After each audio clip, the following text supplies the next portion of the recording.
Suara saya masih putus-putus atau nge-lag? Tadi iya, sekarang malah enggak. Makanya Oke, saya pikir punya saya. Ternyata ini ya. Eh, baik, saya ulang. Jadi, eh, kami akan mempresentasikan mengenai rencana pengelolaan dan pemantauan lingkungan hidup dari kerangka acuan analisa dampak lingkungan yang sudah kita buat sebelumnya. Dengan studi kasusnya, proyek Jalan Tol Solo Jogja, Kulon Progo, seksi 1, STA 0 sampai 22,3 kilometer. Di sini saya nggak sendiri, saya Ferabi Aditya Ramadan dan teman-teman rekan kelompok dua lainnya. Mungkin bisa memperkenalkan diri, teman-teman. Ada saya Ferdi Kololo Nabong Manalu.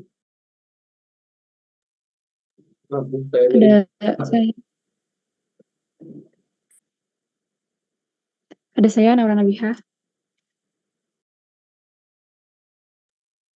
Terakhir ada saya dari teman. Oke, baik. Mungkin bisa scroll ke bawah, kayak Nora.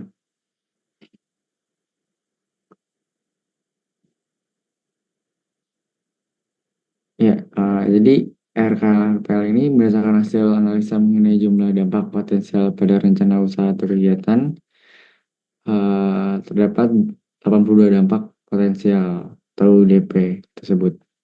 Kemudian setelah dievaluasi, hasil dampak potensial yang ada merujuk pada 4 kriteria evaluasi dampak potensial yang sudah dilakukan proses pelingkupan pada dokumen kerangka acuan dan diperoleh 3 kategori dampak, yaitu dampak penting hipotetik, dampak tidak penting hipotetik, namun dikelola dan dipantau, yang tidak dilakukan proses kajian lebih mendalam pada dokumen andal, namun langsung dilakukan pengelolaan pemantauan yang dimuat pada dokumen RKRPL.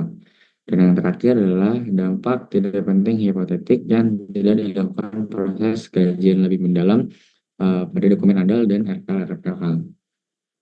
Disimpulkan bahwa dampak yang diperkirakan terjadi pada rencana kegiatan pembangunan Jalan Tol Solo Jogja ini dan bagaimana pengelolaan dan pemantauannya adalah sebagai tercantum pada tabel KRPL di bawah ini. Mungkin bisa ke bawah, Kak.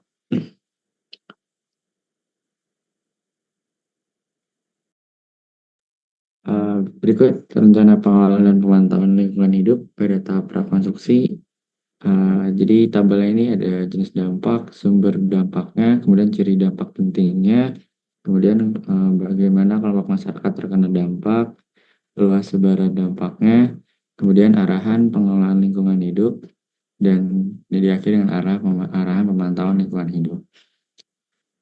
Pertama ada mata pencarian masyarakat.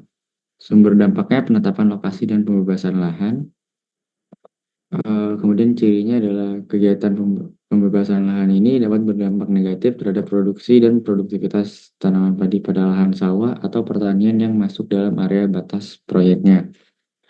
Kemudian kelompok masyarakat terdampak, masyarakat yang lahannya masuk dalam batas proyek yang menjadi lokasi rencana trase jalan tol, yakni masyarakat yang berada di Kabupaten Karanganyar, Kecamatan Boyolali, Kabupaten Boyolali, dan Kabupaten Klaten. Luas sebaran dampaknya masyarakat sekitar yang memiliki pekerjaan sebagai petani atau buruh tani yang bertempat tinggal di sekitar lokasi proyek yang berada di Kabupaten Karanganyar, Boyolali, dan Klaten. Kemudian arahan pengelola lingkungan hidupnya pertama lakukan inventarisasi petani pemilik lahan, buruh tani, kemudian melakukan musyawarah yang mufakat dengan pemilik lahan yang dihadiri oleh pemangku kepentingan terkait penentuan nilai jual beli tanah atau jual beli lahannya. Kemudian memberikan kesempatan bagi petani, pemilik lahan, buruh tani untuk menggarap uh, untuk diutamakan pada kegiatan penerimaan tenaga kerja konstruksi sesuai dengan kebutuhan persyaratan yang telah ditetapkan. Terus sosialisasi ini terkait dengan kesempatan usaha masyarakat yang kehilangan mata pencariannya. Kemudian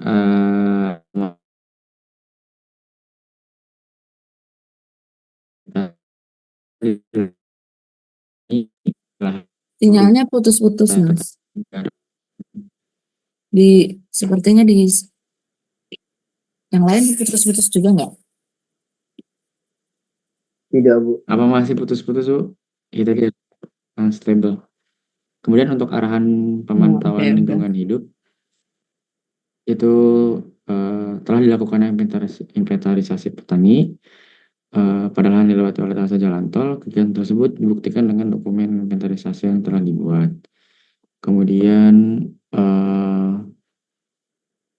telah dilakukannya musyawarah yang mufakat antara masyarakat sekitar, terutama pemilik lahan dengan pemrakasa yang membahas tentang proses pembebasan lahan dengan dibuktikan dokumentasi dan berita acara. Terpenuhinya proporsi persentase tenaga kerja lokal yang berasal dari masyarakat sekitar.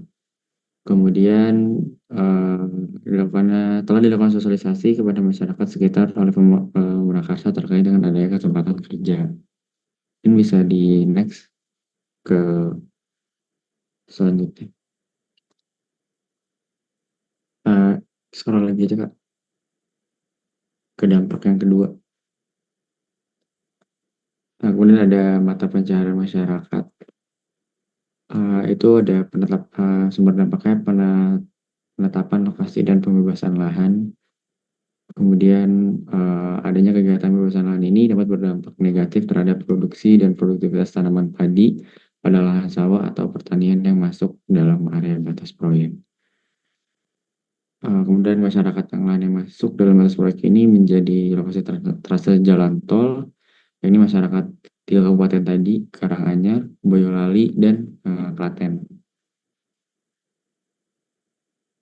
Kemudian bagaimana arah pemantauan dan pengelolaan lingkungan hidup? Yang pertama, pengelolaan lingkungan hidup melakukan inventarisasi sama seperti sebelumnya, yaitu inventarisasi petani, pemilik lahan, buruh tani, dan petani penggarap yang lahannya dilewati oleh trase jalan.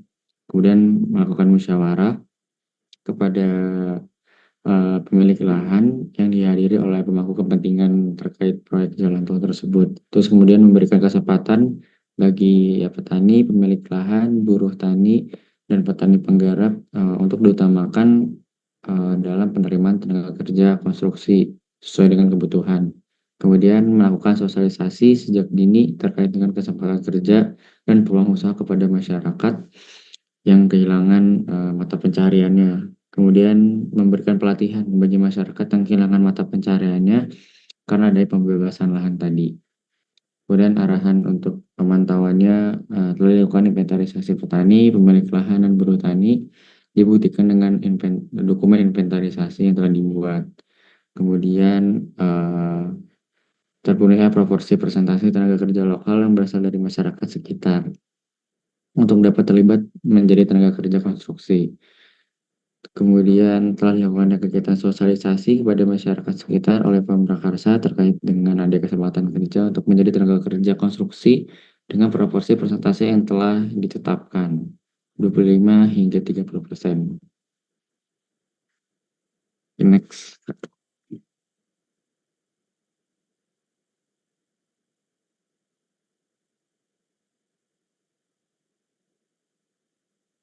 Next ke sekarang ada sikap dan persepsi masyarakat. Kemudian ada penetap. Sumber dampaknya itu penetapan lokasi dan pembebasan lahan. Kemudian ciri dampak pentingnya berpotensi terhadap komponen lingkungan lainnya, yaitu dapat meningkatkan gangguan proses sosial terhadap perencana kegiatan. Kemudian kelompok masyarakat yang terkena dampaknya ini masyarakat yang lahannya masuk dalam batas proyek yang karena trase jalan tol di namanya yaitu Boyolali dan Klaten. Luas sebaran dampaknya adalah masyarakat sekitar yang memiliki lahan dan berada di dalam batas proyek yang berada di Kabupaten Karanganyar, Boyolali, dan Klaten. Kemudian arahan pengelolaan lingkungan hidupnya terkait dampak, sikap, dan persepsi masyarakat, yaitu melakukan proses pengadaan lahan sesuai peraturan Kepala BPN RI nomor 5 tahun 2012 tentang petunjuk teknis pengadaan lahan. Kemudian proses pengadaan lahan menggunakan sistem konsinyasi atau menitipkan ganti rugi di pengadilan dengan mengacu pada ketentuan yang berlaku termasuk peraturan Presiden atau Perpres nomor 148 tahun 2015 tentang perubahan keempat atas Perpres nomor 71 tahun 2012 tentang penyelenggaraan pengadaan tanah bagi pembangunan untuk kepentingan umum. Kemudian melakukan musyawarah dan mufakat dengan pemilik lahan, kemudian mendokumentasi setiap pertemuan dan keputusan yang disepakati, kemudian mensosialisasikan mekanisme pengaduan keluhan terkait dengan pembebasan lahan. Kemudian arahan pemantauan lingkungan hidupnya adalah memantau proses penggunaan lahan yang dilakukan untuk rencana kegiatan telah sesuai dengan peraturan Kepala BPN RI, memantau proses pengadaan lahan yang dilakukan apakah berjalan atau tidak. Kemudian memantau proses pengadaan lahan sudah sesuai dengan Perpres nomor 148 tahun 2015. Kemudian telah dilakukan musyawarah yang mufakat antara masyarakat sekitar, terutama pemilik lahan, dengan dibuktikannya dokumentasi dan berita acara. Kemudian memantau tanggapan ada atau tidaknya penolakan atau protes dari masyarakat mengenai rencana kegiatan.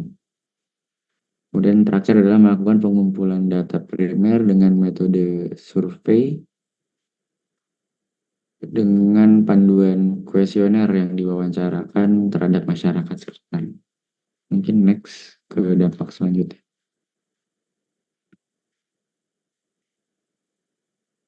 Masih dengan sikap dan persepsi masyarakat, cuman sumber dampaknya adalah penerimaan tenaga kerja konstruksi. Ciri dampak pentingnya itu dari penerimaan tenaga kerja konstruksi berpotensi terhadap komponen lingkungan lainnya, yaitu dapat meningkatkan gangguan proses sosial terhadap rencana kegiatan. Kemudian kelompok masyarakat yang terkena dampak yaitu masyarakat sekitar yang berada di sekitar lokasi proyek yang belum memiliki pekerjaan, yaitu ada di Kabupaten Karanganyar, Kabupaten Boyolali, dan Kabupaten Klaten. Kemudian luas sebaran dampak dari penerimaan tenaga kerja konstruksi akan berada di sekitar lokasi proyek, khususnya di wilayah terdampak langsung, dan pada umumnya berada di Kabupaten Karanganyar, Boyolali, dan Klaten. Kemudian bagaimana arah pengelolaan lingkungan hidup? Yang pertama itu pemberian pemahaman kepada masyarakat secara transparan tentang proses penerimaan tenaga kerja konstruksi. Kemudian membuat kesepakatan mengenai sistem pemberian gaji atau upah tenaga kerja konstruksi yang sesuai dan tercantum dalam kontrak kerja. Minimal UMK atau UMSK kabupaten setempat. Kemudian menyediakan kontak person atau pos pengaduan yang berada di lokasi proyek. Tujuannya itu untuk menampung saran, masukan, tanggapan, atau keluhan dari masyarakat sekitar terkait dengan berlangsungnya kegiatan penerimaan tenaga kerja tadi. Kemudian lingkungan hidupnya, yang pertama memantau sistem pemberian gaji dan upah tadi sudah sesuai atau tidak sesuai dengan kesepakatan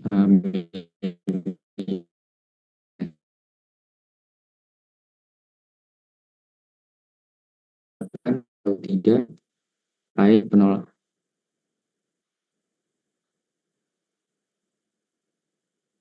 tes aman ya. Memantau tanggapan ada atau tidaknya penolakan atau protes dari masyarakat mengenai rencana kegiatan. Kemudian adalah melakukan pengumpulan data primer dengan metode survei dengan panduan kuesioner di wawancara terhadap masyarakat yang diterima sebagai tenaga kerja konstruksi. Kemudian next untuk jenis dampak lain. Yang kelima ada konflik sosial. Sumber dampaknya itu pengurusan perizinan. Cirinya dampak pentingnya itu berpotensi terhadap komponen lingkungan lainnya, yaitu dapat meningkatkan gangguan proses sosial terhadap rencana kegiatan. Lagi-lagi yang kelompok masyarakat terkena dampak adalah masyarakat yang berada di lokasi proyek, yaitu di 3 kabupaten utama, Karanganyar, Boyolali, dan Klaten. Kemudian mengenai luas sebaran dampaknya akan mempengaruhi masyarakat di kawasan permukiman yang berada di sekitar lokasi proyek. yaitu lagi-lagi pada 3 kabupaten utama, masyarakat yang berada atau tinggal di 3 kabupaten utama yaitu Karanganyar, Boyolali, dan Klaten. Kemudian bagaimana arahan pengelolaan lingkungan hidupnya? Pertama melakukan pengurusan perizinan melalui proses sosialisasi terhadap masyarakat sekitar atau stakeholder terkait rencana pembangunan jalan tol. Kemudian ada menjamin interaksi sosial yang baik dengan masyarakat sekitar yang berada di lokasi proyek. Kemudian ada memaksimalkan sosialisasi dan informasi yang benar terkait dengan pengurusan perizinan. Kemudian bagaimana dengan arahan pemantauan lingkungan hidupnya? Memastikan seluruh masyarakat yang berada di sekitar lokasi benar-benar mendukung rencana kegiatan dengan cara melakukan koordinasi dengan dibantu oleh pihak-pihak yang berkepentingan. Selanjutnya ada memantau tanggapan ada atau tidaknya penolakan atau protes dari masyarakat mengenai rencana kegiatan. Melakukan pengumpulan data primer dengan metode survei dengan panduan kuesioner yang diwawancarakan terhadap masyarakat sekitar. Itu dari saya mengenai RKL-RPL dengan 5 jenis dampaknya dan sumber dampaknya. Selanjutnya akan dilanjutkan oleh rekan kelompok lainnya. Terima kasih.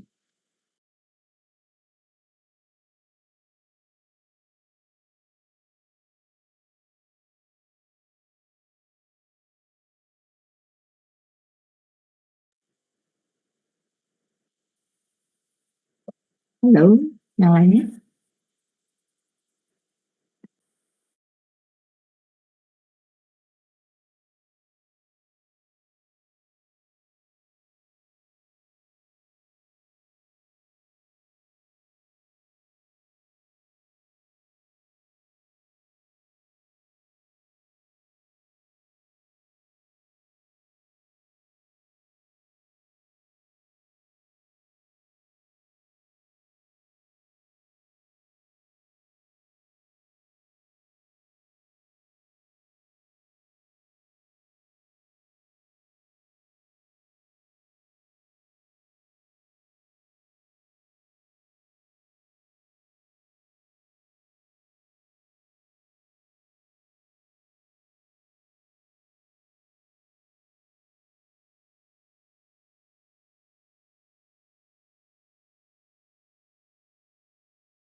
Kayaknya terputus karena orang.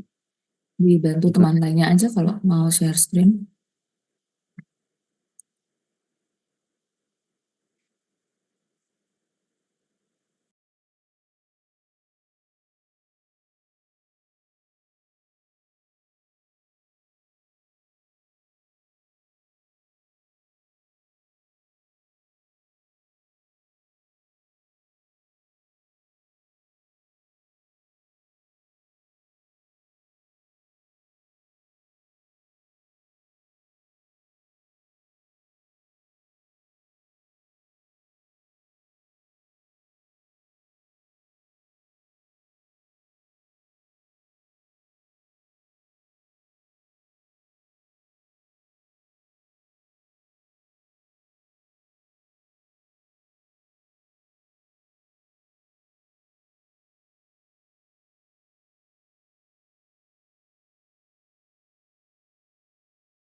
Terima kasih Fadli atas presentasinya.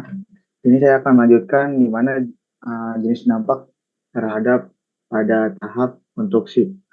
Yaitu yang pertama, yang ke-11 ada tingkat kebisingan, di mana sumber dampaknya ada pembangunan konstruksi jalan tol, di mana ciri dampak pentingnya itu intensitas kontribusi peningkatan tingkat kebisingan yang terjadi selama kegiatan mobilisasi material di tahap konstruksi berdasarkan hasil perhitungan disebutkan bahwa pada jarak 100 meter dari kanan kiri lokasi proyek yang merupakan jarak terdekat.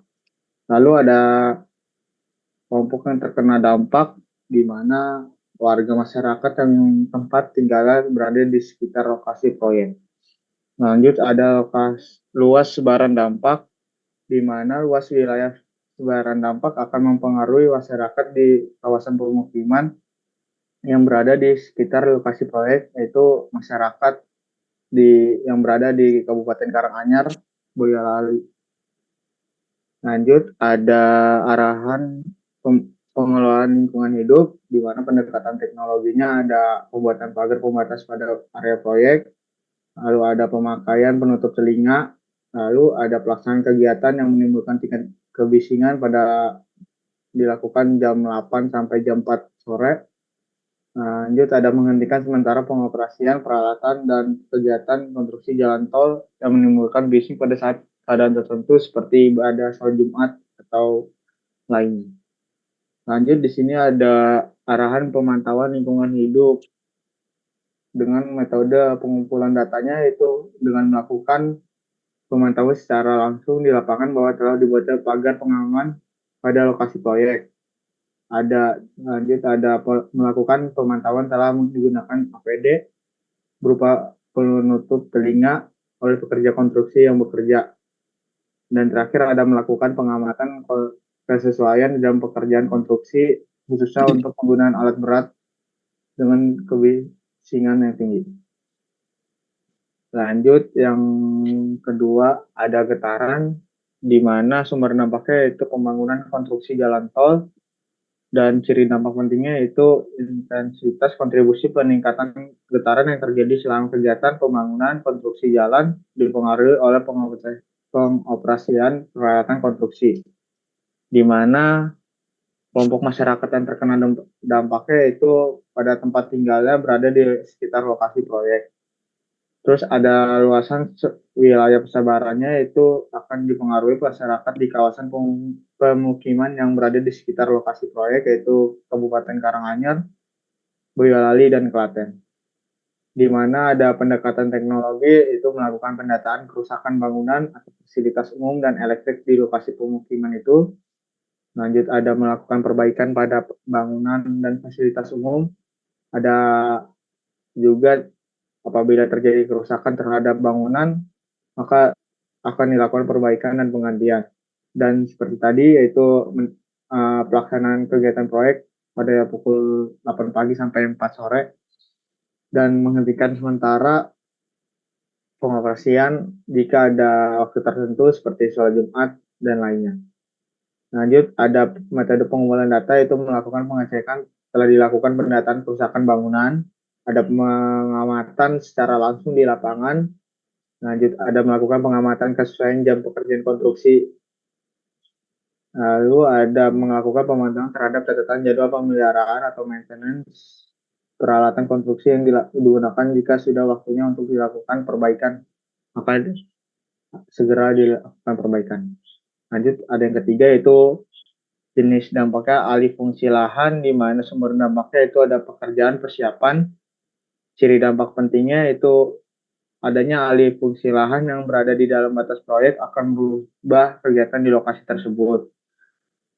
Kelompok masyarakat yang terkena dampaknya adalah masyarakat yang saat ini berada di lahan yang masuk dalam batas proyek, di mana menggunakan basic design. Penggunaan lahan ini adalah lahan sawah atau pertanian dan permukiman, di mana luas sebaran wilayah dampak yang terkena itu penggunaan lahan existing yang berada di Kabupaten Karanganyar, Boyolali, dan Klaten.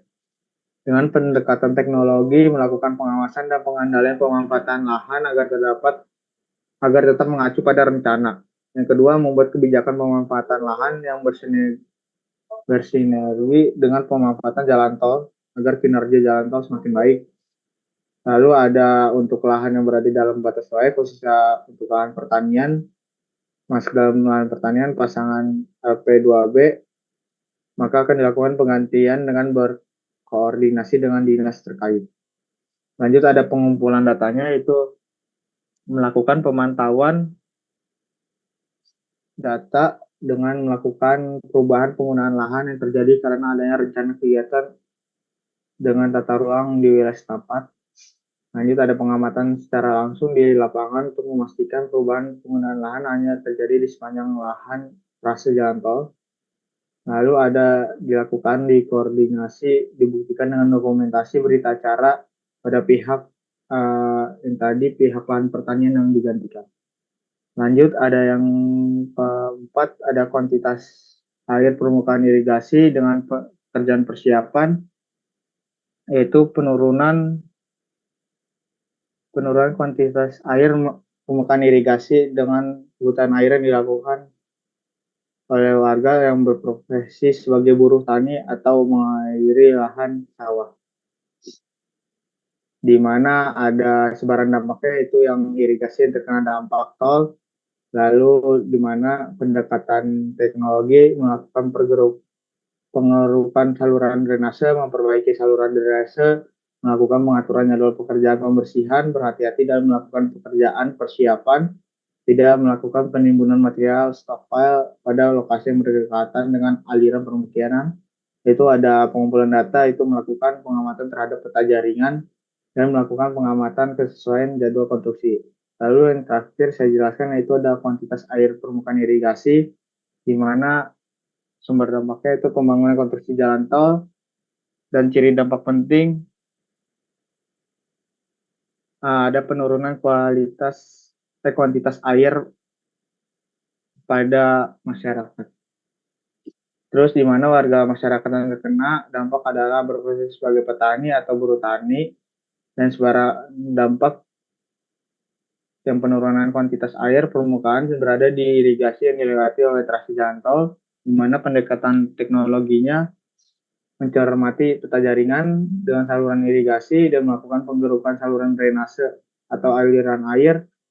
Dengan metode pengumpulan, melakukan pengamatan terhadap peta jaringan irigasi dan melakukan pengamatan sesuai jadwal pekerjaan pembangunan konstruksi jalan tol agar selesai sebelum musim penghujan. Nah, mungkin sekian presentasi dari saya, akan dilanjutkan oleh rekan saya, Gali Fadien Ahmad. Oke, selanjutnya saya akan melanjutkan untuk nomor 16, jenis dampaknya itu kuantitas air tanah, di mana sumber dampaknya itu kerjaan persiapan. Ciri dampak pentingnya itu intensitas. Nomor 16. Adanya pemanfaatan air bersih ketika tahap konstruksi berlangsung.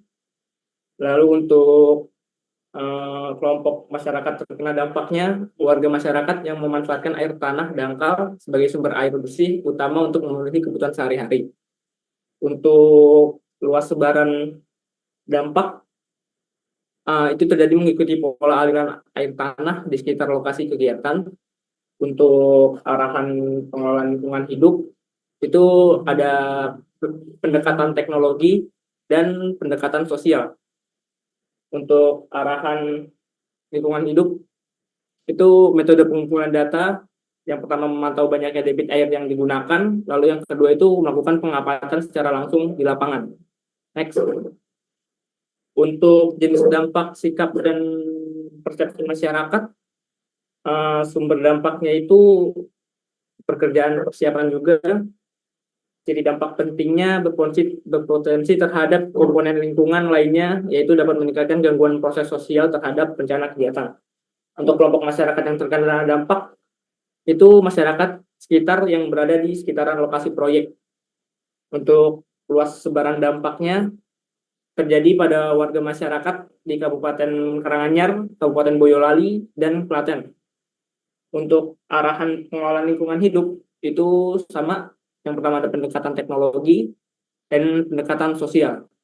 Untuk metode pengumpulan datanya, yang pertama memastikan seluruh masyarakat yang berada di sekitar lokasi kegiatan benar-benar mendukung rencana kegiatan. Yang kedua, memantau tidaknya kerusakan bangunan dan fasilitas umum. Yang ketiga, dilakukannya perbaikan. Lalu melakukan pengumpulan data, melakukan pengumpulan data sekunder, dan data analis. Lanjut untuk tahap operasional. Untuk jenis dampaknya itu kualitas udara, sumber dampaknya operasional jalan tol, ciri dampaknya intensitas kontribusi peningkatan parameter pencemaran udara. Untuk kelompok masyarakat yang terkena dampaknya itu warga masyarakat yang tempat tinggalnya berada di sekitaran lokasi trase jalan tol. Untuk luas sebaran dampaknya itu luas wilayah persebaran dampak mempengaruhi masyarakat di kawasan sekitar pemukiman yang berada di sekitar lokasi trase jalan tol. Untuk arahan pengelolaan lingkungan hidup, yang pertama itu membatasi kecepatan kendaraan, penggunaan peralatan K3, penghijauan, dan melakukan pemeliharaan terhadap tanaman di tepi jalan tol. Untuk metode pengumpulan data, yang pertama itu melakukan pemantauan di lokasi jalan tol, melakukan pemantauan terhadap kondisi badan jalan tol, melakukan pengamatan secara langsung di lapangan, melakukan pemantauan penggunaan APD, melakukan pemantauan terhadap jenis vegetasi yang berada di tepi jalan tol, melakukan pengambilan sampel kualitas udara. Lanjut, pengambilan data dilakukan. Metode pengumpulan data, lalu ada metode analisis data sesuai dengan SNI 19. Lanjut, nomor berikutnya, itu nomor 19.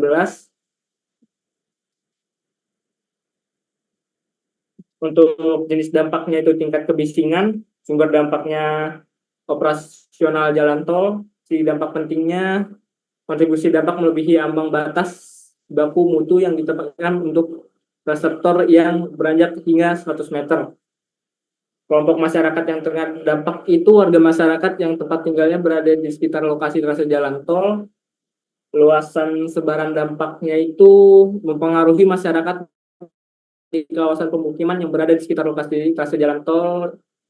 Untuk arahan pengelolaan lingkungan hidup, sama pendekatan teknologi, penggunaan peralatan K3, pemasangan pemeliharaan dinding penyekat. Untuk metode pengumpulan datanya, melakukan pemantauan di lokasi jalan tol, melakukan pemantauan penggunaan APD, melakukan pengamatan langsung di lapangan, melakukan pengamatan secara langsung terhadap kondisi sekat pembatas, melakukan pengukuran kebisingan dengan sound level meter. Selanjutnya, nomor 20, untuk jenis dampaknya debit aliran, sumber dampaknya itu pemeliharaan jalan dan jembatan. Jadi dampak pentingnya itu ada debit aliran atas dulu, maaf. Untuk kelompok masyarakatnya, warga masyarakat yang terkena dampak adalah kawasan pemukiman yang lokasinya berada dan berdekatan dengan lokasi trase jalan tol. Untuk luas sebaran dampaknya itu warga masyarakat yang kawasan pemukimannya berada dan berdekatan dengan lokasi trase jalan tol. Untuk arahan pengelolaan lingkungan hidup, pendekatan teknologi dengan melakukan pemeliharaan terhadap kondisi saluran drainase, membuat lubang resapan biopori. Dan untuk metode pengumpulan datanya, melakukan pemantauan terhadap kondisi saluran drainase, melakukan pemantauan sudah adanya lubang resapan biopori, melakukan pemantauan sudah adanya sumur peresapan air, pengamatan dan pengukuran lama, dan data analis. Mungkin itu untuk bagian saya, bisa dilanjutkan lagi. Terima kasih. Oke, untuk selanjutnya ada jenis dampak laju erosi dan sedimentasi. Dengan sumber dampaknya itu dari pemeliharaan jalan dan jembatan. Untuk ciri dampaknya itu laju erosi dan sedimentasi yang dipengaruhi oleh intensitas curah hujan dan kondisi jenis tanah di lokasi kegiatan. Lalu untuk kelompok masyarakat yang terkena dampak itu yang melewati sungai dan atau saluran irigasi. Lalu untuk luas sebaran dampaknya itu yang terkena oleh saluran irigasi yang terkena oleh trase jalan tol. Untuk arahan pengelolaan lingkungan hidupnya itu menjaga kondisi fisiografi dengan cara melakukan penghijauan. Lalu untuk arahan pemantauan lingkungannya itu dengan melakukan pengamatan secara langsung di lapangan soal fisiografi.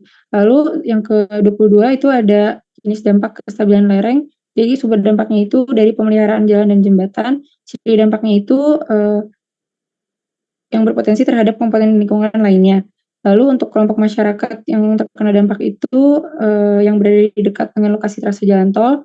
Lalu untuk luas sebarannya itu yang berada di sekitar lokasi trase jalan tol, yaitu Kabupaten Karanganyar, Boyolali, dan Klaten.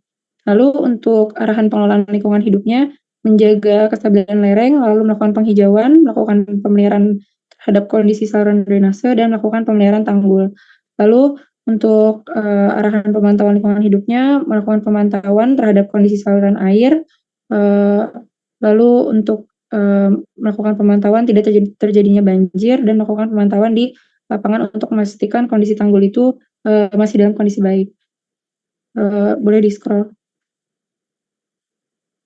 Lalu yang ke-23 ada jenis dampak kuantitas air permukaan atau irigasi dengan sumber dampaknya itu dari pemeliharaan jalan dan jembatan. Ciri dampaknya itu adanya penurunan kuantitas air permukaan irigasi yang berpengaruh terhadap kebutuhan air. Lalu kelompok masyarakat yang terkena dampak itu adalah masyarakat yang berprofesi sebagai petani atau buruh tani yang memanfaatkan air itu untuk lahan sawah dan pertaniannya. Untuk luas sebaran dampaknya itu yang berada di saluran irigasi yang dilewati oleh trase jalan tol dan arahan pengelolaan lingkungan hidupnya untuk melakukan penggerukan saluran drainase dan atau saluran irigasi yang ada. Lalu memperbaiki saluran drainase. Lalu untuk arahan pemantauan lingkungan hidupnya adalah melakukan pemantauan terhadap kondisi saluran drainase. Lalu untuk selanjutnya ada kesempatan kerja masyarakat yang disebabkan oleh penerimaan tenaga kerja operasional. Untuk ciri dampaknya ini berpotensi terhadap komponen lingkungan lainnya.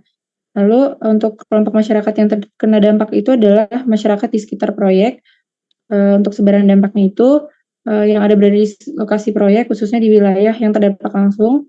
Lalu untuk arahan pengelolaan lingkungan hidupnya melakukan sosialisasi mengenai kesempatan kerja, lalu membuat alokasi atau kuota jumlah penerimaan tenaga kerja lokal. Jadi yang lokal tuh lebih banyak persentasenya, lalu memprioritaskan penerimaan tenaga kerja lokal dan menginformasikan secara berkala kepada masyarakat mengenai jumlah dan jenis kesempatan yang ada. Lalu untuk arahan pemantauan lingkungan hidupnya, pihak Pembarkasa telah melakukan kegiatan sosialisasi kepada masyarakat sekitar untuk menyampaikan informasi bahwa adanya kesempatan kerja bagi masyarakat lokal. Boleh dilanjut. Untuk jenis dampak yang selanjutnya itu ada kesempatan berusaha masyarakat. Untuk sumber dampaknya itu dari operasional jalan tol. Ciri dampaknya itu adanya keterlibatan masyarakat sekitar untuk terlibat dalam berlangsungnya operasional jalan tol. Untuk kelompok masyarakat yang terlibat itu masyarakat yang di sekitar proyek, lalu luas sebarannya itu akan berada di sekitar lokasi proyek juga, khususnya di Kabupaten Karanganyar, Boyolali, dan Klaten.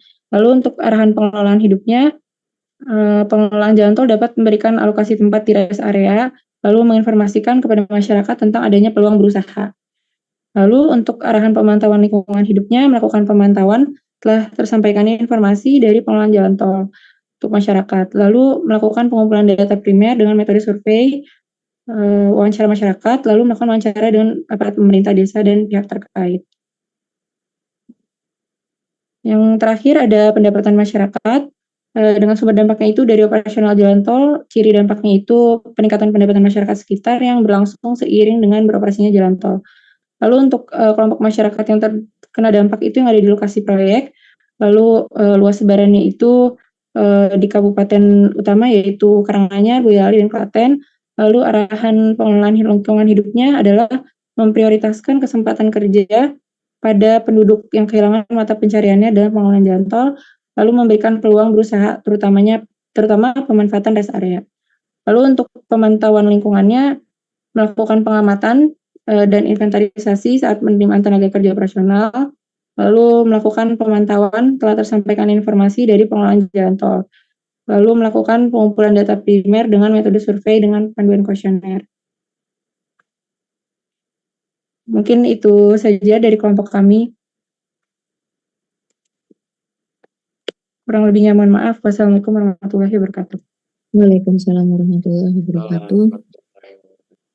Oke, silahkan dari kelompok lain bertanya. Silahkan dari kelompok lain.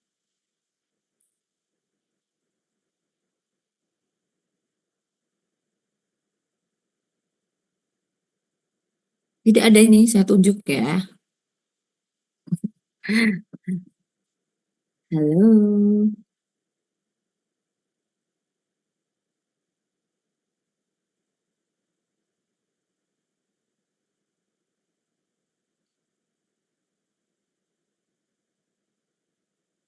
Gilang. Gilang Ramadan.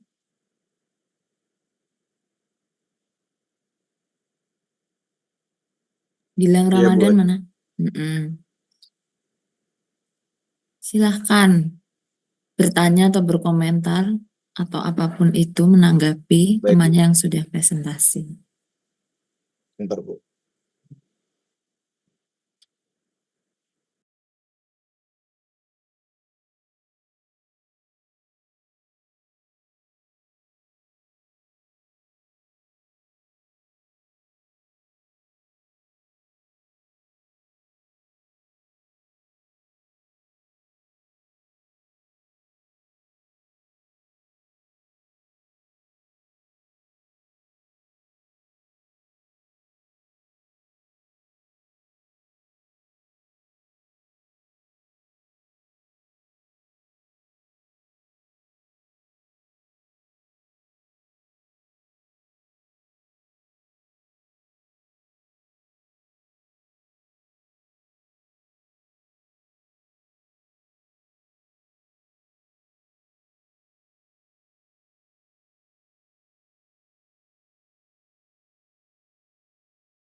Baik, Bu.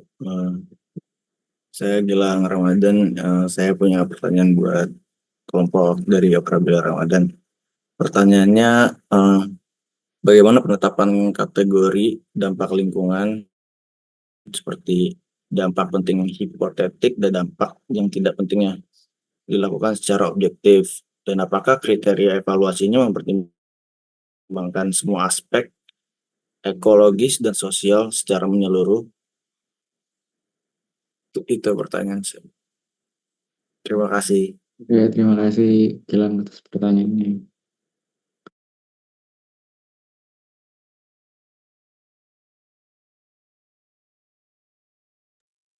Sambil nunggu ya, next satu penanya lagi. Silahkan siapa yang mau bertanya. Satu penanya lagi. Kalau nggak ada saya tunjuk. Sudah ada cowok, sekarang cewek. Ya. Mbak Risa Mustika, silahkan bertanya. Atau memberikan komentar terhadap presentasi yang sudah dilakukan. Izin bertanya kepada kelompok 2, bagaimana cara pendekatan teknologi yang dilakukan untuk mengurangi dampak pada mata pencaharian masyarakat akibat pembebasan lahan tersebut?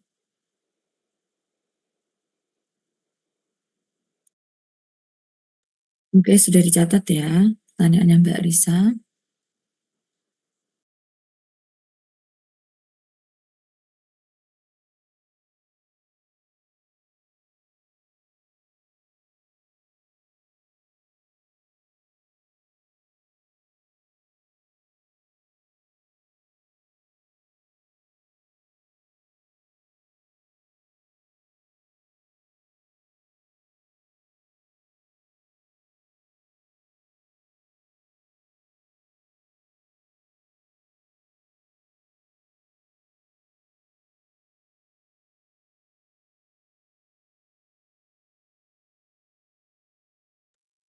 Next, kelompoknya Bayu.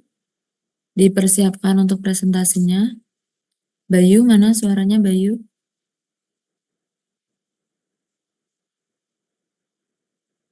Bayu? Bayu Ramadan?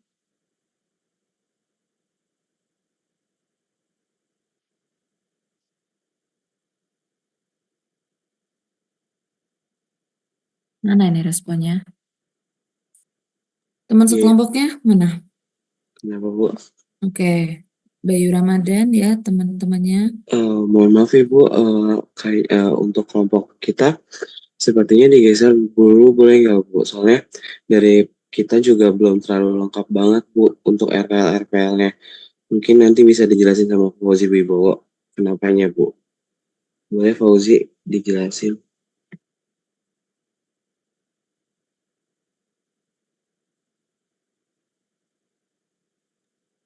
Iya Bu, untuk kayak anggota kelompok kita satu orang itu tidak hadir yang Afifa Novi dan Fauzi Aprianto ini tadi di chat belum dibalas Bu dari tadi. Kamu kelompok berapa?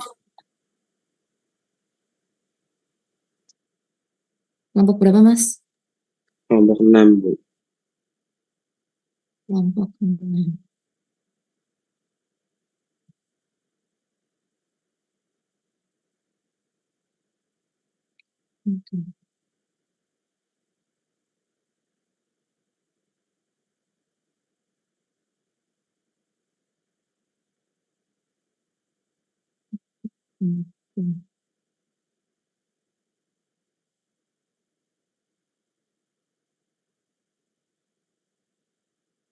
Kalau ininya tugasnya sudah dibuat kan?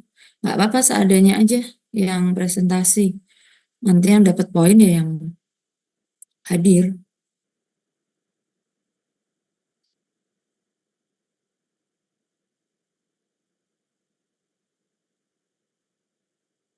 Halo.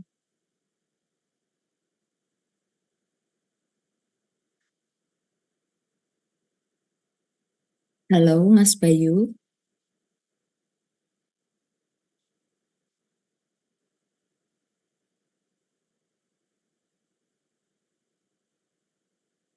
Bayu, mana Bayu?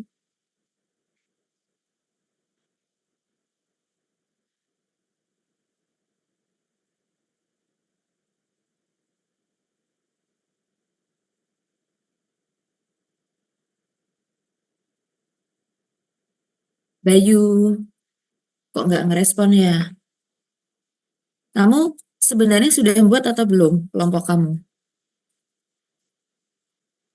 Sudah Bu. Coba nanti di-share aja nggak apa-apa. Yang presentasi yang dapat poin, yang lainnya ya nggak dapat. Itu aja. Sebentar ya Bu. Ya nanti dulu, ini belum selesai ya, yang kelompoknya Mas Oke. Okra belum selesai. Baik Bu.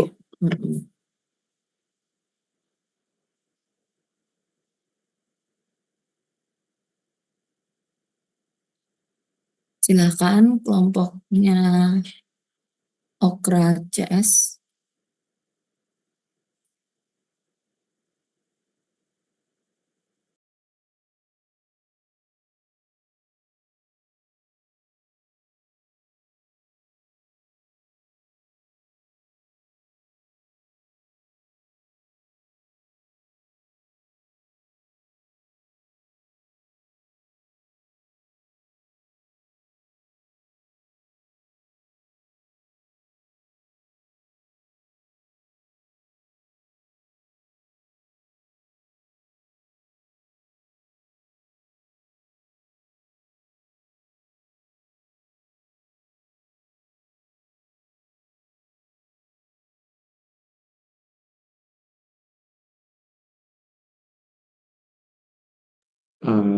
Saya mau menjawab pertanyaan dari Gilang Ramadan.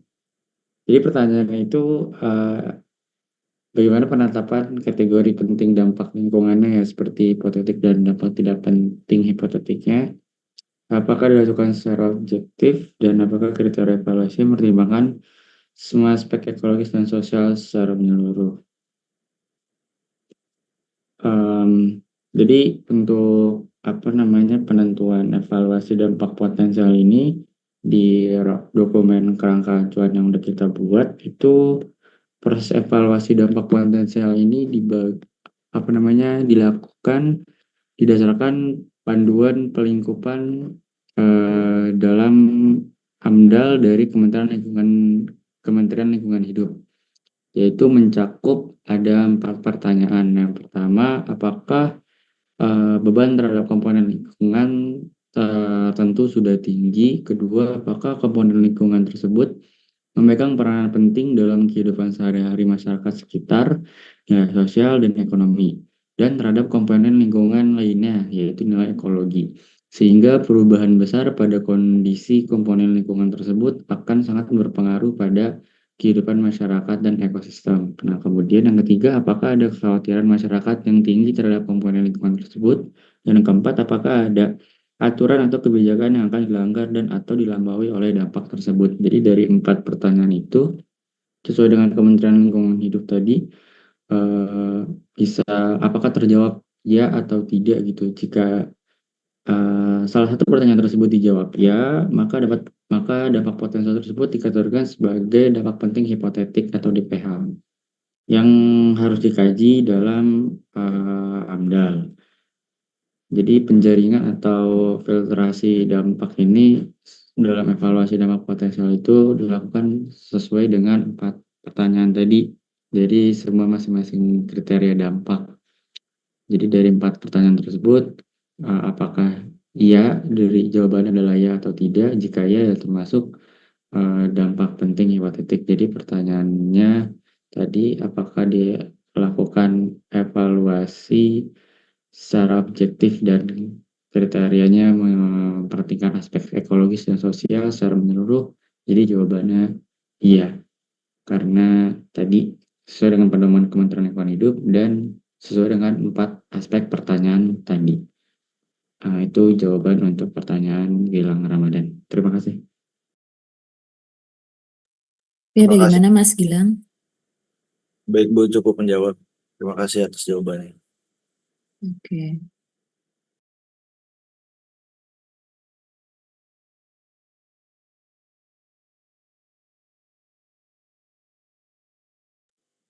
Baik, saya izin jawab yang pertanyaan dari saya, Bu. Oke. Untuk pertanyaannya itu, bagaimana cara pendekatan teknologi yang dilakukan untuk mengurangi dampak pada mata pencaharian masyarakat akibat pembebasan lahan? Jadi yang pertama itu ada penggunaan data geospasial untuk perencanaan yang lebih akurat. Jadi dengan data ini bisa dilakukan identifikasi lahan yang paling minim berdampak pada masyarakat, sehingga pembebasan lahan dapat direncanakan secara strategis agar tidak langsung mengganggu mata pencaharian utama warga.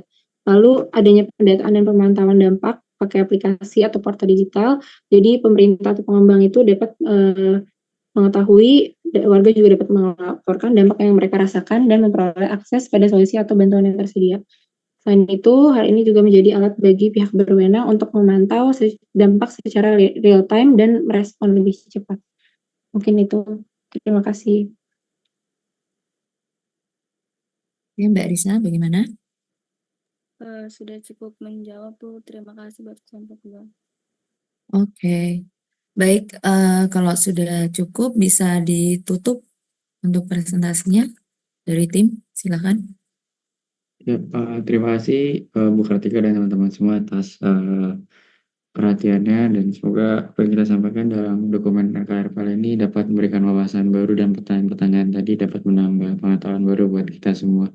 Terima kasih, saya tutup mewakili teman-teman kelompok 2. Assalamualaikum warahmatullahi wabarakatuh. Waalaikumsalam warahmatullahi wabarakatuh. Oke, saya sedikit ya dari saya ya. Jadi untuk kelengkapannya sudah bagus ya. Sebentar, mana tadi saya kok buka. Nah, hanya saja ini kamu jadikan satu ya, yang untuk tabelnya langsung dijadikan satu. Kenapa? Kan bukannya saya sudah kasih contoh ya untuk tabelnya ya, bentuk tabel untuk RKL RPL-nya sudah saya kasih contoh bukannya? Iya, betul sudah. dah, Bu. Terus kenapa kok nggak ngikutin?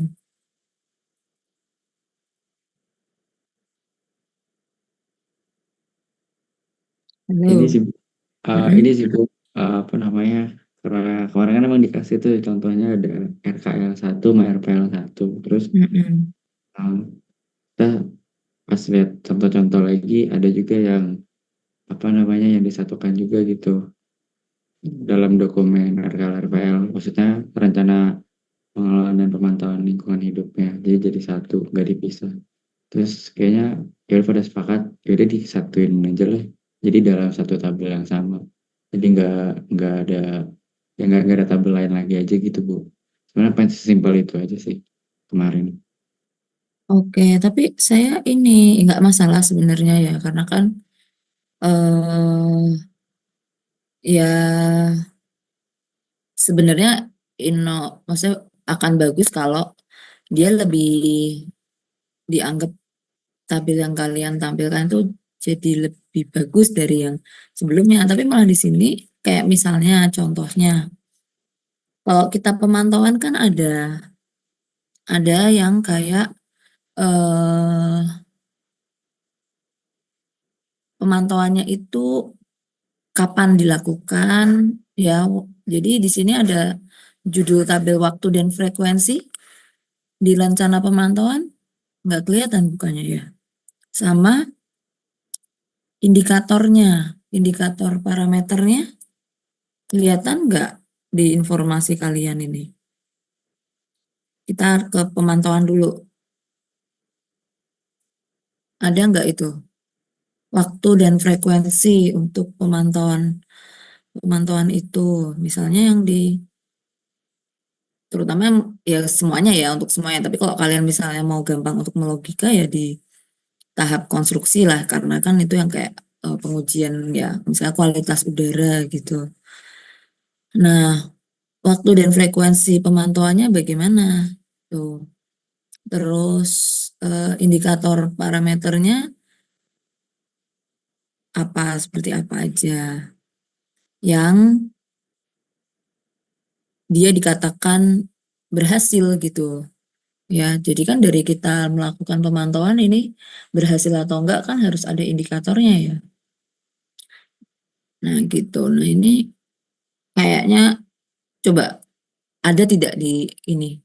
Kalau mungkin karena saya baca sekilas ya, mungkin kalau kalian bisa ada Bu, gitu ya nggak apa-apa.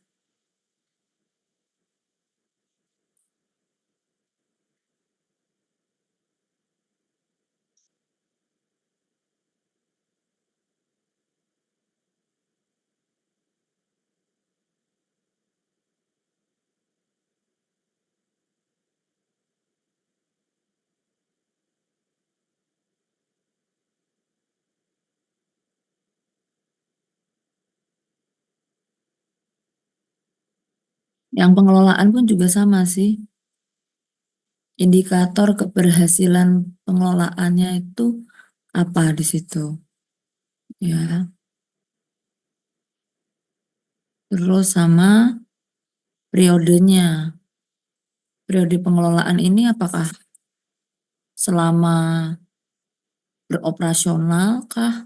Atau saat pekerjaan itu berlangsung saja? Ya, atau bagaimana? Nah, itu sudah terinformasikan belum di tabel kalian?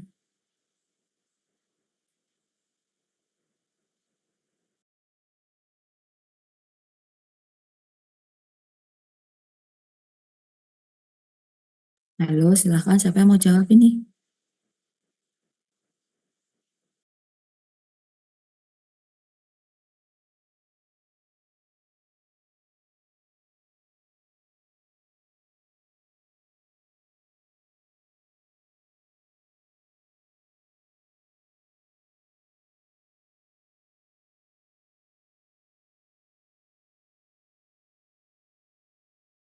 Kalau buat periodenya belum ada sih, maksudnya dilakukan untuk waktunya kapan atau di targetnya dilakukan pemantauan itu seperti apa, itu dalam periode tertentu itu belum sih Bu. belum diinformasikan pada tabel RPL yang tadi. Oke, berarti yang tadi saya sebutkan belum semua ya?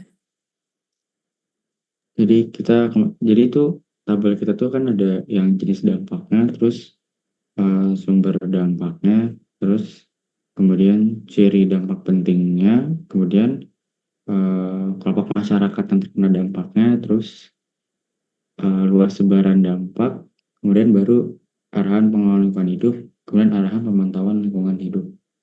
Itu Bu.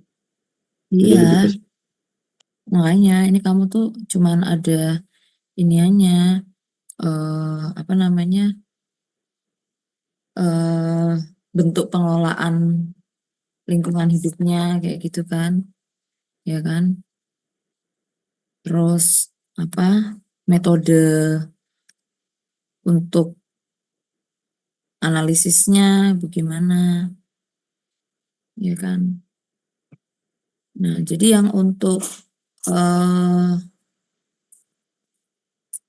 yang tadi yang saya sebutkan tadi, untuk kapan dilakukan pemantauannya ini, berapa kali, terus juga pada tahap apa ya. Nah, itu kan juga belum, sama indikator keberhasilannya itu bagaimana ya, parameternya itu apa gitu. Nanti diinikan aja ya, dilengkapin aja ya. Terus nanti bisa apa namanya, diupload kembali di e-learning ya, nambah cuman sedikit sih. Tapi overall udah bagus ya, udah lengkap isiannya ya.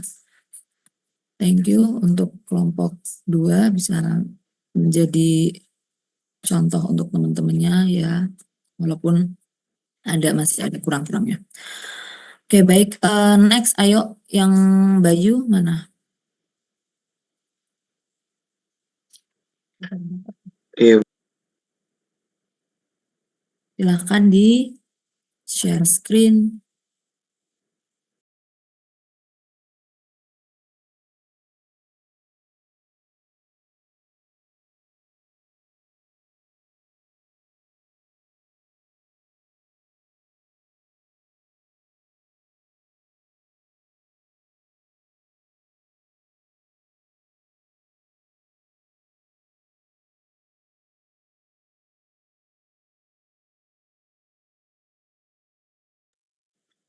apakah sudah terlihat Bu share screen-nya Bu? Iya, sudah.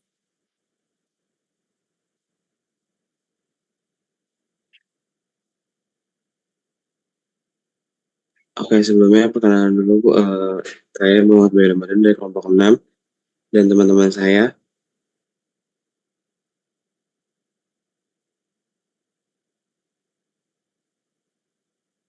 Mungkin boleh diperkenalkan dengan diri sendiri, boleh dari Fauzi Wibowo. Perkenalkan, nama saya Muhammad Fauzi Wibowo. Perkenalkan, nama saya Agung Farana dari kelompok 6 juga.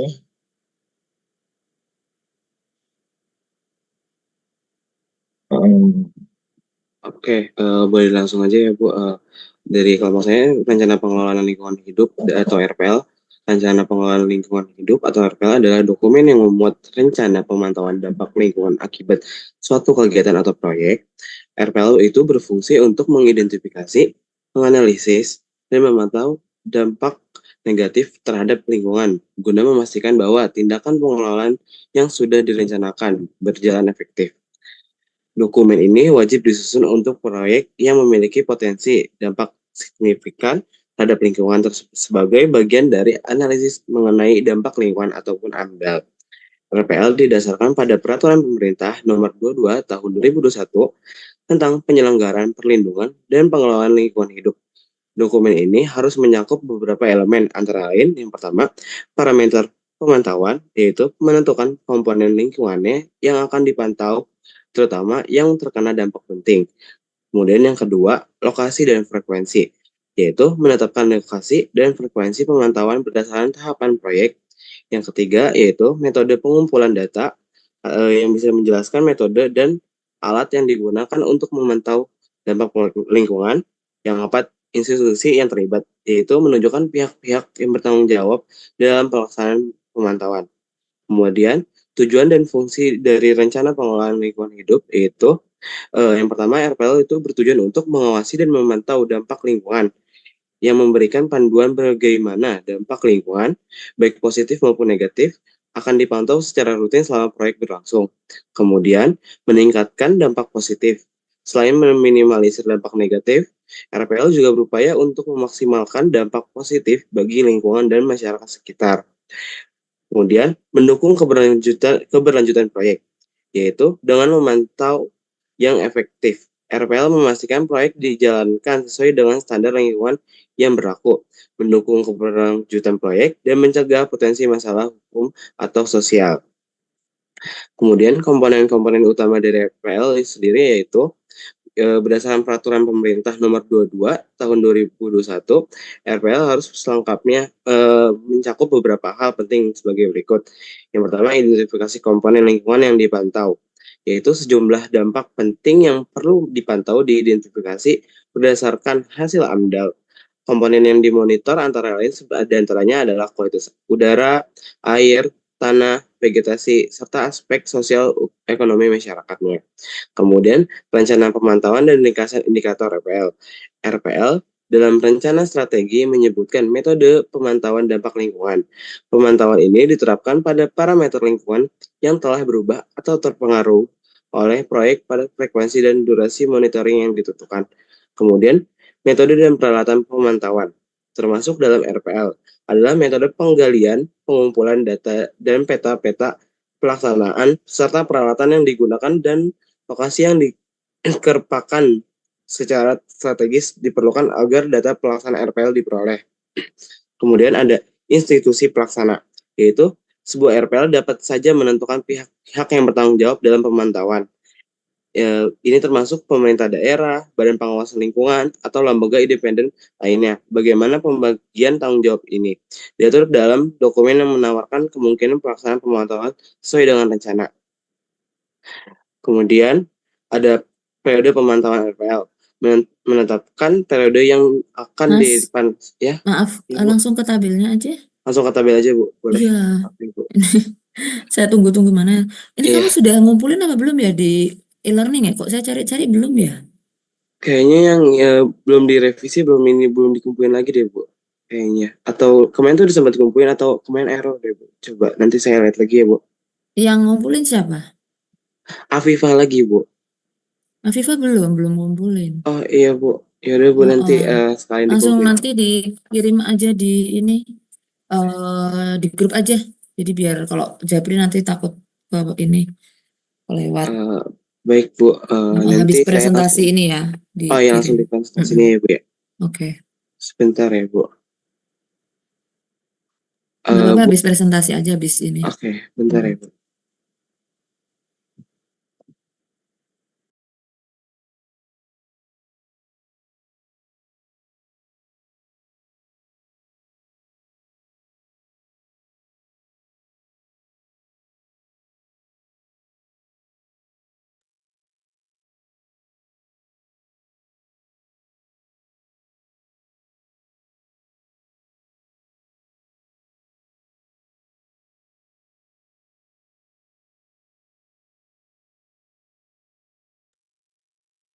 Kok jadi berhenti? Oke.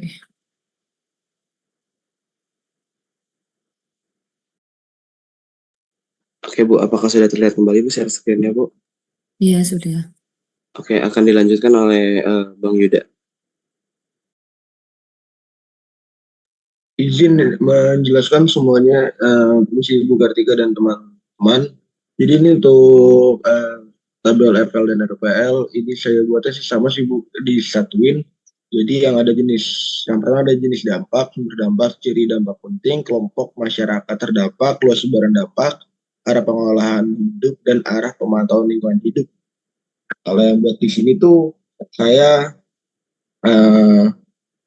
untuk jenis dampaknya itu ada 8 ya. Tolong Mas Bara diturunin di sini. Ada yang pertama itu pencemaran udara, kemudian ada kebisingan, Yang ketiga itu ada pencemaran air, penurunan kualitas tanah. Yang kelima hilangnya habitat flora dan fauna. Yang keenam gangguan sosial ekonomi. Yang ketujuh resiko kesehatan. Dan yang kedelapan adalah resiko keselamatan lalu lintas. Gitu. Dan untuk apa namanya? Untuk sumber dampaknya itu yang pertama kalau pencemaran udara itu dari ya karena ini memang jalan tol dari emisi kendaraan atau debu konstruksi. Untuk ciri dampaknya adalah peningkatan konsentran debu dan polutan di udara. Kemudian yang kelompok masyarakat terdampak. Jadi dampak yang ditimbulkan dari jenis dampak pencemaran udara itu ada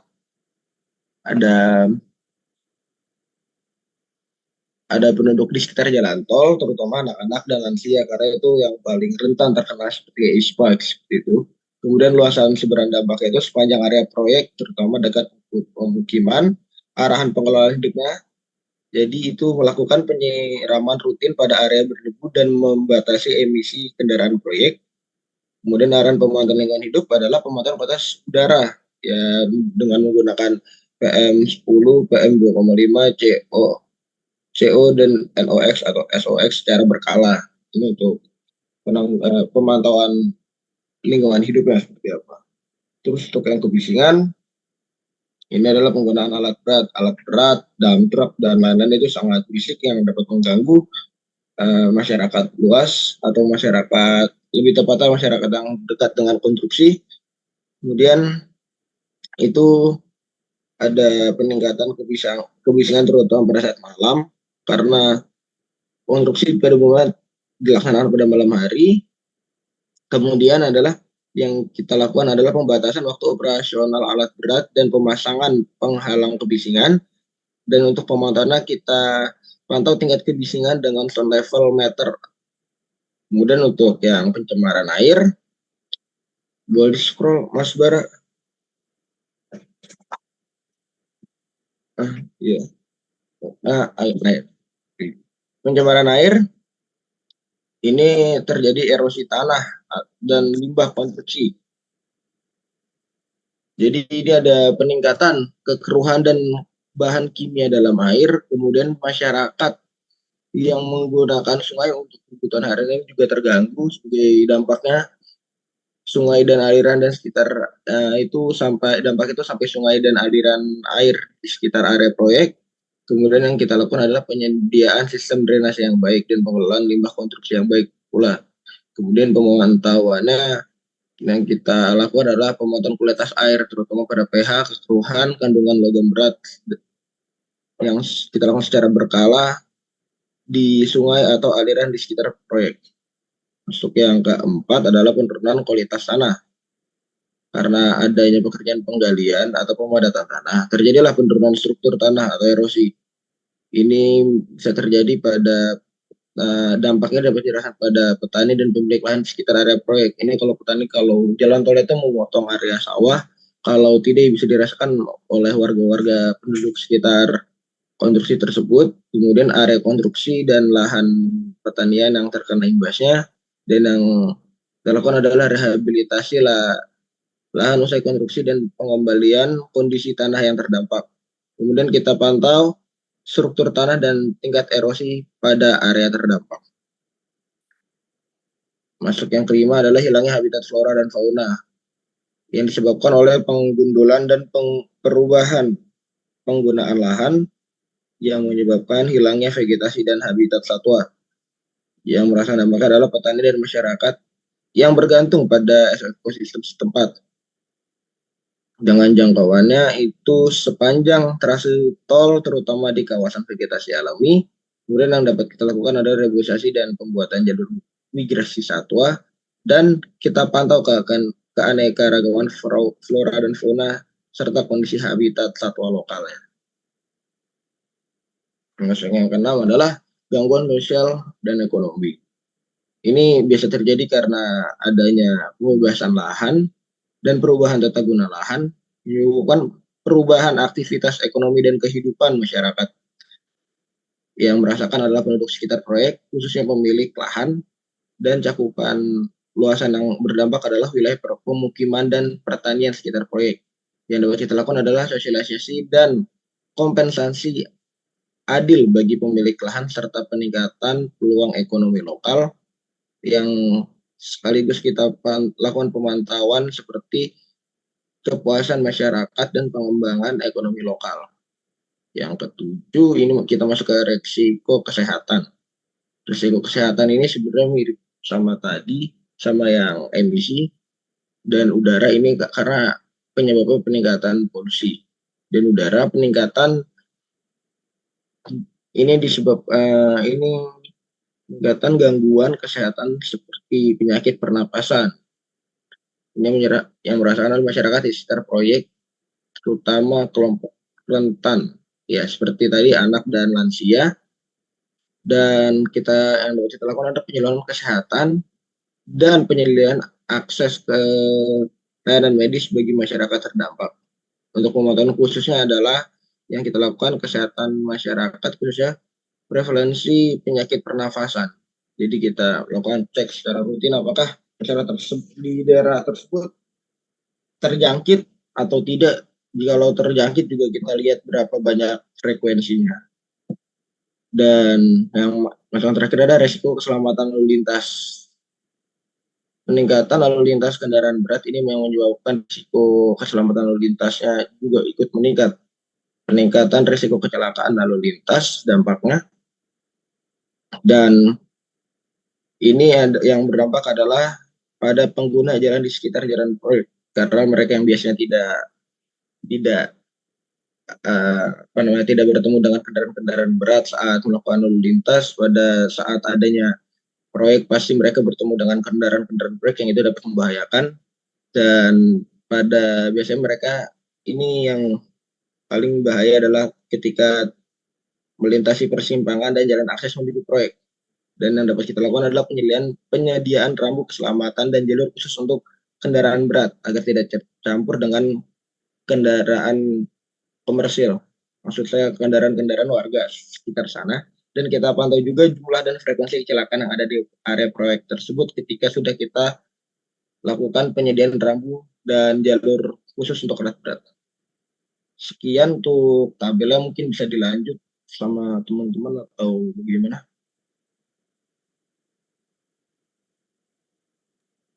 Silakan dilanjut. Oke Bu, setelah tabel ini langsung ke sesi tanya jawab sih Bu. Ini sudah selesai. Iya Bu. Coba dilihat ke atas coba tadi. Maksudnya atau nggak bisa kirim dulu ke saya nggak?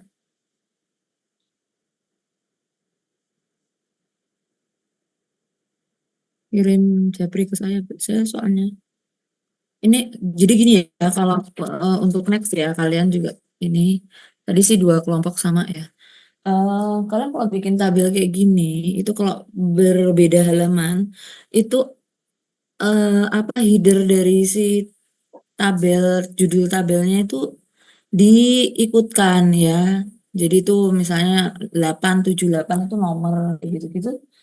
Di atasnya kalau beda halaman tetap ada si headernya itu.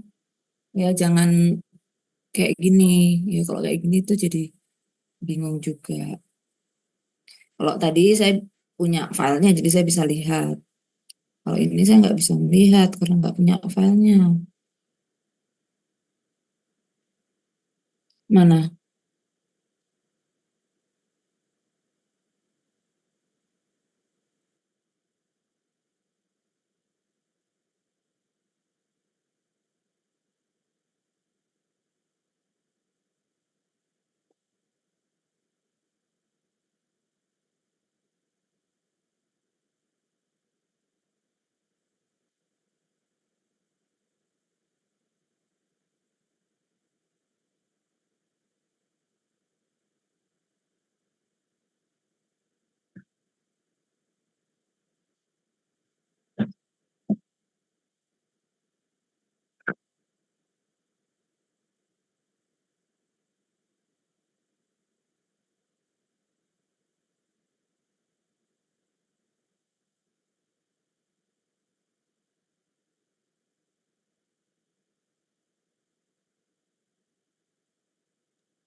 Mana ya filenya ya?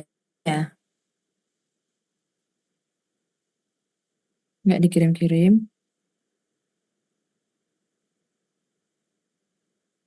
Sebentar ya Bu.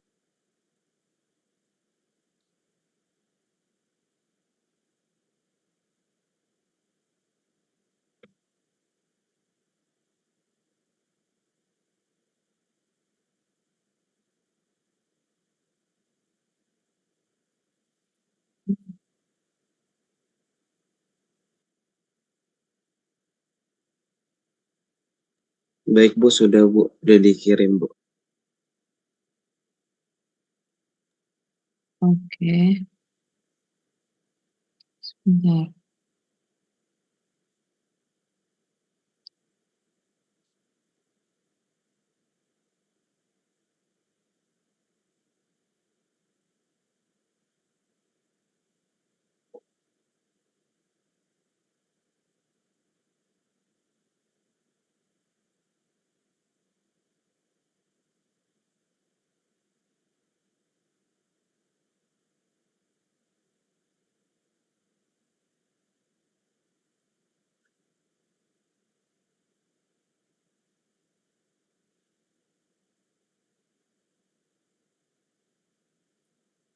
Oke,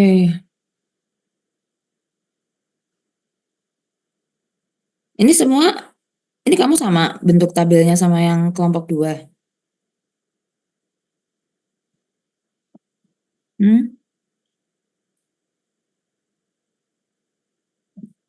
Izin Bu, maksudnya bagaimana ya Bu? Bentuk tabelnya ya Bu maksudnya.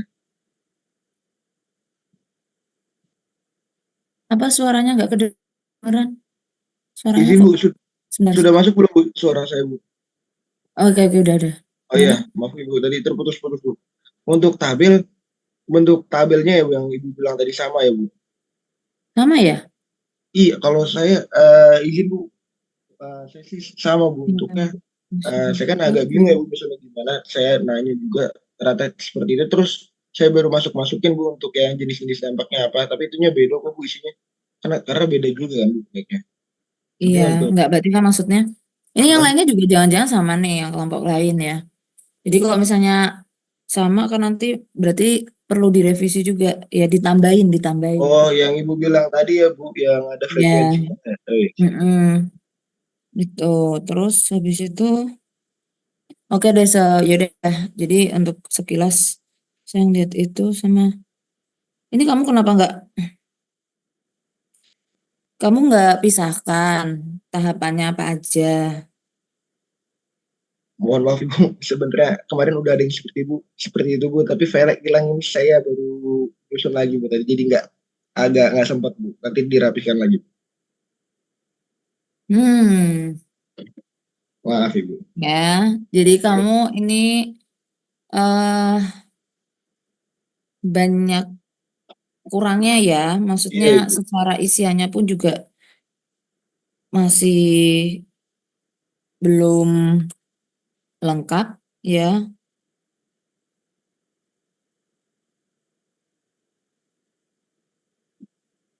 Kamu bisa melihat itu kayak punyanya yang kelompok 2 tadi Iya. ya sebagai contoh, tapi itu kan juga masih ada kurangnya, tapi dia udah bagus untuk secara ini isiannya juga ya. Jadi dan ini kamu cuma 8 dan tidak ada kayak tahap apa ini. Nah, itu kan penting. Kamu sekarang misalnya pencemaran udara. Ini pencemaran udara mulai dari kapan dipersiapkan? Ada nggak pencemaran udara? Apa nanti waktu tahapan konstruksi? Apa cuma tahapan konstruksi doang? Yang operasional perlu juga nggak? Kan kayak gitu. Ini kan namanya kalau RKL, RPL ini kan ya tergantung dia dibutuhkannya pas tahapan apa sesuai dengan anjuran dari yang di AMDAL-nya kan. Kalau AMDAL-nya dia sampai ada operasional ya berarti pemantauannya apakah ada yang dipantau juga saat tahap operasional kan seperti itu ya. Jadi dilengkapi ya ini cuma ada 8 biji loh. Iya Bu. Nggak terpisah mana tahapan perencanaannya ya, tahapan maksudnya prakonstruksi ya, atau konstruksi sama operasionalnya nggak kelihatan ya. Terus nanti kalau udah ya, saya sudah berikan di e-learning ya, mungkin untuk semuanya juga ya, sudah saya kasih untuk upload revisi tugas RKL RPL ya, nanti di-upload aja di situ. Ini kita sebagai contoh hanya 2 orang aja yang presentasi ya, untuk yang lainnya nanti bisa masukannya ya. Kalian kalau memang kayak tadi, kayak yang kelompok 2, jangan-jangan banyak yang kayak kelompok 2 gitu ya, nanti dilengkapi ya, di-upload ulang tugas RKL RPL-nya ya, dan jangan lupa filenya ditulis file revisi biar saya nggak ketumpuk-tumpuk. Oke, baik. Sebelumnya kalau ada yang mau bertanya dengan kelompok 6 dipersilahkan. Saya mau bertanya, Bu. Silahkan. Izin bertanya, Reza Dipalevi dari kelompok 1, izin menanya apa saja yang dicakup dalam RPL dan RKL proyek ini. Jelaskan komponen utama yang memantau, institusi yang dilibatkan, dan seberapa sering pemantauan ini dilakukan memastikan kepatuhan terhadap standar lingkungan yang telah ditetapkan. Terima kasih.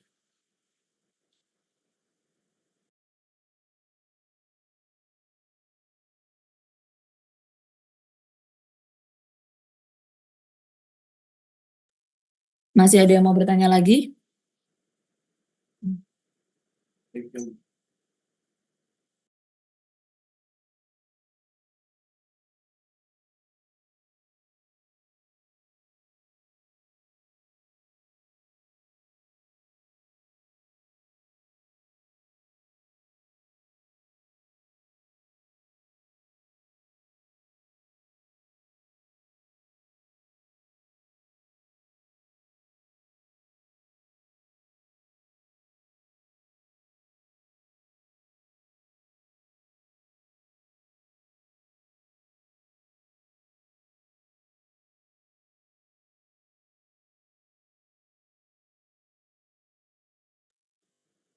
Oke, ada yang masih mau bertanya enggak? Kalau enggak ya mungkin satu aja dijawab, silahkan.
Sambil nunggu menjawab, ini berarti yang kelompok 6 ini yang presentasi tadi ada Bayu, Fauzi, Muhammad Fauzi ya.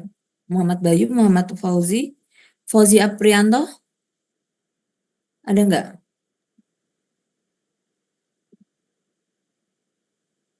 Nggak ada, Bu. Enggak ada ya. Berarti sama Agung Yuda ya. Iya, Iya, Bu. Bu. Sama Oke. izin, Bu. Mohon maaf, Bu. Iya. Saya tadi lupa absen, Bu. Udah alfa, Bu, tiba-tiba. Nah, coba nanti dilihat. Oh iya, Bu. Siap, Bu. Oke, silakan dijawab tadi. Baik, Bu. Saya akan menjawab pertanyaan dari Reza Dwi Pahlavi.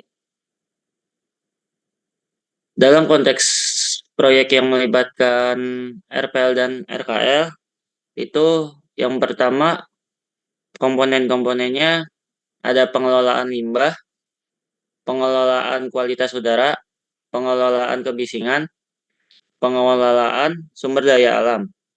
Institusi yang terlibat dalam Dinas Lingkungan Hidup, lembaga yang terkait AMDAL, dan tim manajemen proyek. Frekuensi pemantauannya bergantung pada dampak masing-masing aktivitas proyek, biasanya berkala setiap bulan atau triwulan. Terus yang kedua RPL, komponen utamanya kualitas air, kualitas udara, keanekaragaman hayati, kesehatan masyarakat. Institusi yang terlibat laboratorium lingkungan terakreditasi, Dinas Lingkungan Hidup, instansi kesehatan setempat. Frekuensi pemantauannya dilakukan secara berkala, bisa harian, mingguan, bulanan, tergantung dari jenis parameter yang dipantau. Jadi kesimpulannya, pemantauan RPL dan RKL dilakukan untuk menjaga proyek agar tetap patuh pada standar lingkungan dan mengurangi dampak negatif. Frekuensi pemantauan diatur juga sesuai dengan kebutuhan dan pihak yang terlibat, meliputi instansi pemerintah, tim proyek, dan lembaga lingkungan untuk memastikan setiap pelanggaran lingkungan teridentifikasi dan dapat diatasi. Izin menambahkan juga ya Bu, untuk frekuensi pemantauan itu bisa ada dua kemungkinan, yaitu yang pertama itu pada tahap konstruksi. Jadi kalau misalkan pada tahap konstruksi itu, untuk pemantauannya jadi lebih sering selama tahap konstruksi, bisa setiap 3 bulan ataupun bahkan bulanan, dikarenakan tergantungnya pada komponen yang dipantau. Misalkan yang dipantau itu kualitas udara dan kebisingan. Nah itu tuh kan dipantaunya setiap pasti ada perubahan yang intensif ataupun signifikan terhadap kualitas udara ataupun kebisingan. Kemudian kalau misalkan pada tahap operasional, misalkan sudah berjalan, itu setelah konstruksi selesai, itu bisa pemantauannya bisa dilakukan setiap 6 bulan hingga setahun sekali. Jadi untuk hanya untuk memastikan kualitas lingkungan tetap terjaga selama tol digunakan, segitu Bu. Sih. Apakah terjawab, Reza Dwi Pahlevi dari kelompok 1? Ya, sudah terjawab. Terima kasih ya. Oke, baik. Bisa ditutup presentasinya? Baik Bu, sekian dari kelompok 6. Jika ada kurang dan lebihnya mohon maaf. Saya ucapkan terima kasih yang sebesar-besarnya. Wassalamualaikum warahmatullahi wabarakatuh. Waalaikumsalam Waalaikumsalam. warahmatullahi wabarakatuh. Oke, terima kasih ya dari kelompok 6. Untuk yang lainnya ya, nanti yang tidak dijadikan contoh untuk presentasi RKL RPL yang merasa perlu ada perbaikan untuk RKL RPL-nya bisa di-upload juga ya di revisi tugas RKL RPL di e-learning sudah saya siapkan. 1 orang aja yang mengupload perwakilan untuk 1 kelompok. Oke. Oke, baik. Untuk yang presentasi peraturan ya kita ini minggu depan ya. Kita laksanain minggu depan. Ya, ada berapa kemarin itu? Ya, ada 6 kelompok ya. Sesuai sama kelompok kalian ini ya. Yang presentasi disiapkan ya teman-temannya supaya pada join hadir, karena yang hadir presentasi ya yang saya kasih nilai gitu, yang nggak hadir dan yang tidak ada konfirmasi apa-apa ya hanya saya kasih nilai untuk tugasnya aja ya, tapi nilai presentasinya tidak ada ya, kecuali kalau sakit tuh. Oke, tadi siapa yang belum di absen tadi? Mas Yuda? Iya Bu, izin Bu. Izin Bu, Reza Dwi Pahlevi juga Bu. Reza Dwi Pahlevi. Reza Dwi Pahlevi tadi sudah saya sampaikan. Kamu chat yang di itu kan di mana? di Zoom. Iya, Bu. Itu ya saya hitung dari kamu chatnya itu. Jadi keterlambatan kamu 43 menit. Terus kalau Latifah juga, Bu. Agung Yuda, kamu masuk jam berapa? Nggak ada konfirmasi dari saya? Bu, Iya, tapi Bu. saya telat 25 menit, Bu. Terus saya baca grup katanya yang belum di absen harap konfirmasi di chat Zoom. Nah, saya baru chat Zoom-nya jam 8.43 itu, Bu. Saya Ya, masuk Zoom 8.25, Bu. Saya telat. buktinya mana? Nggak ada bukti, Bu. Saya Nah, ya lupa screenshot, sudah. tapi saya beneran, Bu. Ya, nggak bisa. Ya, semuanya harus ada buktinya dong. Tadi ada tuh yang WA saya, dia ngekirim ini, apa namanya, screenshotan ini, siapa tadi?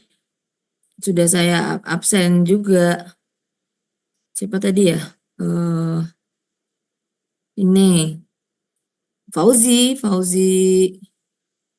Aprianto. Tuh, tadi dia di situ ada screenshotannya, dia masuk jam berapa gitu. Dan dia juga WA langsung juga gitu. Nah, itu ya sudah saya tulis. Nah, kalau nggak ada bukti apa-apa ya, ya kamu chatnya itu yang saya anggap masuknya kamu. Jadi 43 menit ya. Bu, saya tadi Kalau Arda, saya masuk jam 9:11, Bu. Saya ada bukti SS-nya juga, Bu. mana buktinya? Nah, nanti saya kirim ke chat Ibu. Oke, ya. Jadi kalau Agung Yuda, Iya, ini Ibu. kamu kalau Resa tadi ya udah ya 43 menit. Agung Yuda Iya, Bu. kamu datang jam berapa? Izin, Bu. Mohon maaf, Bu. Saya telat, Bu. Saya masuk 8:51, Ibu. Mana buktinya? Sebentar, Bu. Ini saya share screen nggak apa-apa, Bu? Boleh, nggak apa-apa. Izin, Bu. Bentar, Bu. Ada kalau mau di-share screen aja langsung nih. Jadi biar Bu, apa? Latifah juga, Bu. Tadi belum absen. Izin share screen, Bu. Latifah, kamu masuk jam berapa? Kamu tadi masuk jam berapa?